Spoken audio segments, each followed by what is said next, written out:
everyone, welcome back to the Gypsy Caravan. I'm Shan. How you doing?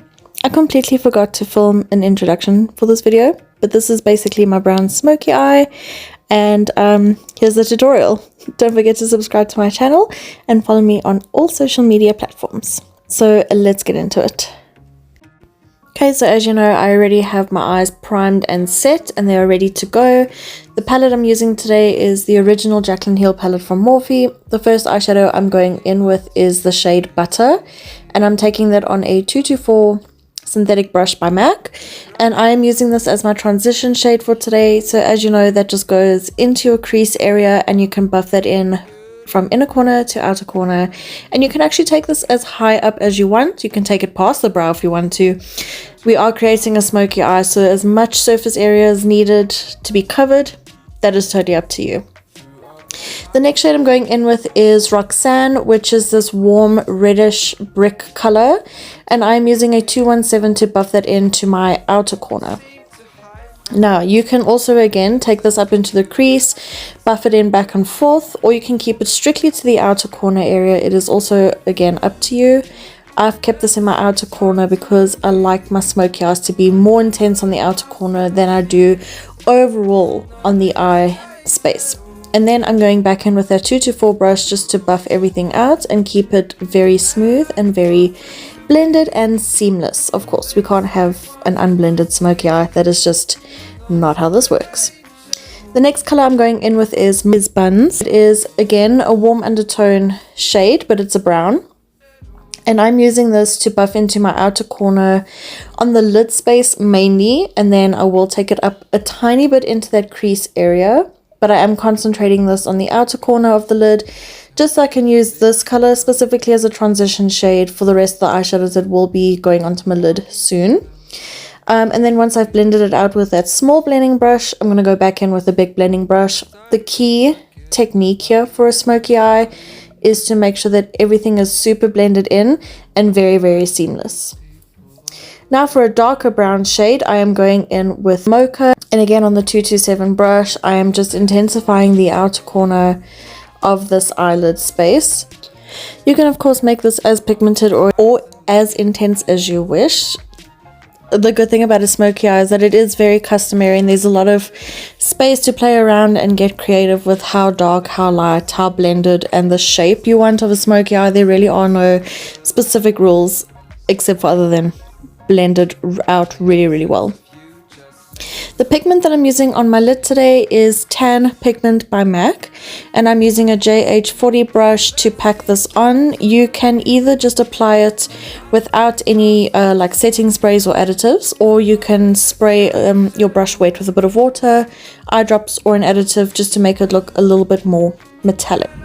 Then just to intensify the outer corner, again I'm going in with the shade Chip, and I'm going to use that to not only intensify the outer corner, but also use that as a blending medium between the pigment and the outer corner eyeshadow, so that we don't have that harsh line of shimmer to matte. We do have some kind of gradient in between the two, because we don't need any harsh lines or like blocky lines on our eyes. We do need everything to be blended.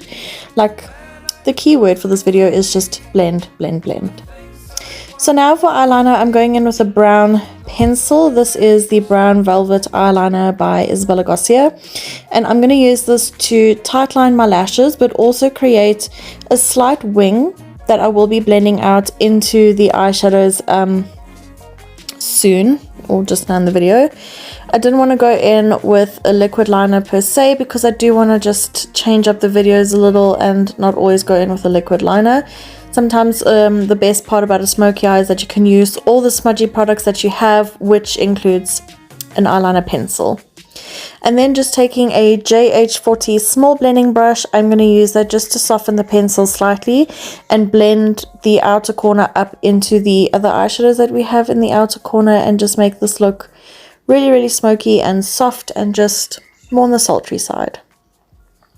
I am picking up a little bit of that chip on the same brush, and I'm using that to further blend out or intensify that brown pencil, so that we have an even more smokier, more blended out effect to the pencil, rather than, again, a harsh pencil outline on the lid.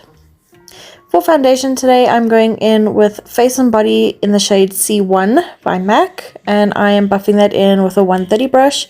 You can use your hands to apply this foundation. In fact, it is preferred, but if you not want to use your hands, you can use a brush. Just apply a thin layer of the product on the skin, and then as it starts to settle, you can buff over it and like cause some friction with the brush. This will tack up the foundation, make it thicker, and will create more coverage if that is what you're after, because Face and Body is essentially a very sheer, lightweight coverage sort of foundation. So I'm applying it with using the brush technique for today.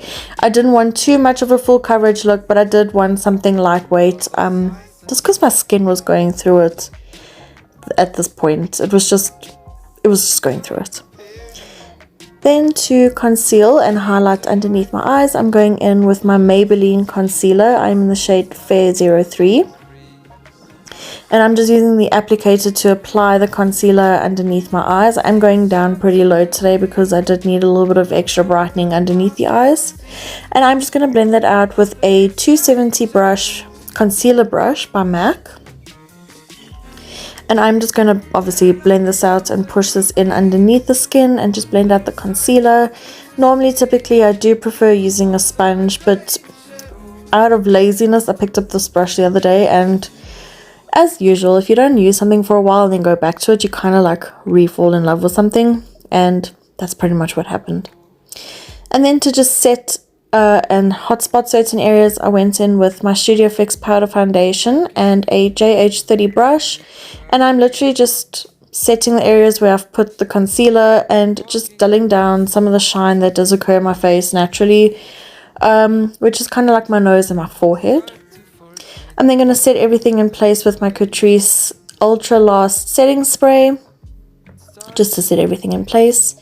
And then going back in with that brown eyeliner that we used on our lid previously, I am now using this to tightline my lash line, not my waterline, my lash line, with the same pencil. I did want the smokiness to be more prominent on the top lid rather than underneath the eyes, so I'm just using the pencil for now and a little bit of chip on that JH40 brush just to blend out the pencil underneath the lash line. I didn't want to take my eyeshadow too low today. I did want to have a slight bit of structure in the eye, so I kept it very feline shaped. I'm then taking any of the other brown eyeshadows that we used previously just to further smudge that out, blend it out, so that we do have a slightly smoky effect underneath, because we can't have a defined lash line if the entire overall look is quite smoky. And then just on a clean 224, I am just softening out all those lines so that we have that really nice smoky effect underneath the eyes. Again, like I said, I didn't want to take this too low, but I'm looking at this video now, it kind of just sort of happened. So I guess that's where we are now in life, where we say one thing and do another. I'm then going in with that small blending brush, which is a 217, and I guess this is where I kind of saw that it was a little smoky and wanted to add a little bit more structure in. So I'm tight lining again with some chip eyeshadow just to intensify that lash line again, but focusing it more on the outer corner. I'm then going to curl my lashes with my eyelash curler. You can do this step if you want. If you don't want to, you don't have to. I do highly recommend curling lashes though, especially if you are wearing false lashes. It's just going to help push up your false lashes and keep them like looking very lifted. If you aren't going to wear lashes, then I would definitely recommend it if you are wearing mascara. It just, again, curls the lashes, lifts them, makes your eyes look a little bit more wide and awake.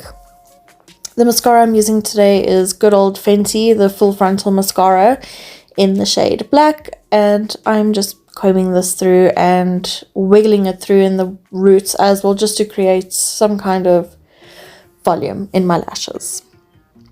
For brows, I'm just brushing them through, brushing them back on themselves, because I think I just went in with the brow gel for today just to keep them looking somewhat more natural rather than defined. I am using the Beguile Brow Gel Set by MAC for today, so I'm just brushing my brows back on themselves to create volume and to create some more fluffy effect. And then once that has just settled, I'm going back in and brushing them the correct way so that you can see here it's created a lot of volume, a lot of texture, and a lot of color. I find between the Beguile and the NYX brow gels, I do prefer Beguile in the sense of color and texture, but in terms of actually setting, I do prefer my NYX brow gel. Just saying. And then just to fill in the itty bitty gaps and the front of my brows and just kind of make them look as even as possible, I went in with my brow pen by MAC in the shade Fling, and I used the felt tip side just to create the little hairs in the front, just to make it look a little bit more fluffy. For contour or bronzing today, I went in with my Hoola bronzer, and I am using the brush from the actual box just to create a really structured contour shape. I am going to blend this out and soften it so it doesn't look too harsh. I'm going to be using the 140 fan brush by MAC to do this, but I find to create something in between a contour and a bronzer, not so much bronzing per se, but to create that sort of effect, I do like using the brush from the Hoola box and then just blending it out and softening it with one of my brushes. I find it does really make the face look structured without looking overly done. I did want my bronzer contour situation to look quite soft. I didn't want it to be too over the top for this makeup look because, again, you pick a focal point, and I wanted it to be my eyes. For blush today, I'm going in with the Mineralize blush in the shade Warm Soul by MAC, and I am just buffing that in with a Smashbox brush.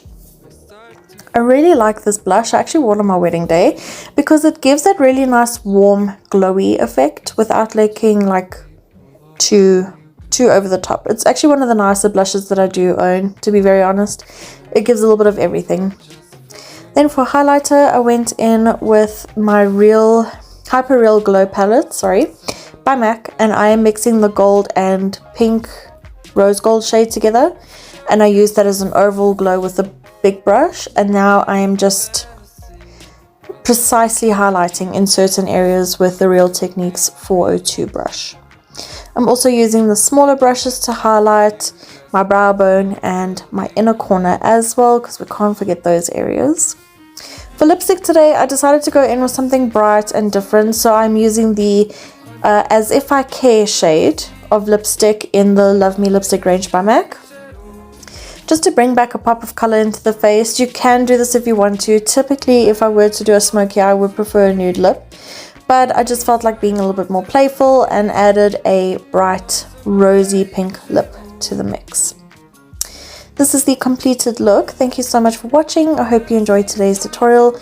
Don't forget to check out the other videos I have in this playlist. Don't forget to subscribe to my channel and follow me everywhere. Thank you for watching, and I will see you in my next tutorial. The man I wanted to be, the things I wanted to see, not to my range at all.